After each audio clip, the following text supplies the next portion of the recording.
Hello friends, कसे आहात तुम्ही सगळे? आय होप सो तुम्ही खूपच छान असाल. तर आज होता दसरा आणि इथे मी दसऱ्यासाठी रेडी होत होते.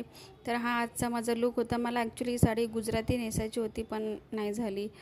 तर इथे मी खाली गेले आणि इथे देवी विसर्जनाचा कार्यक्रम चालू होता. म्हणजे आपली देवी निघतच होती. तर इथे पूजा वगैरे मोठमोठ्याने DJ वगैरे चालू होता आणि मग असं ते सगळ्या बायका मिळून ना या ट्रॉलीला खेचत होते. तर इथे सगळं मंडप पण रिकामा झालेला आहे. तर खूपच वाईट वाटत होतं. देवी चालू होते 9 दिवस. खूपच छान वाटलं की नवरात्र वगैरे सगळीकडे छान छान DJ चालू आहे, गाणी चालू आहे, देवीची गाणी चालू आहे. तर खूप असं वातावरण प्रसन्न होतं. पण जेव्हा देवी जात होती तर खूपच असं मनाला वाईट वाटत होतं.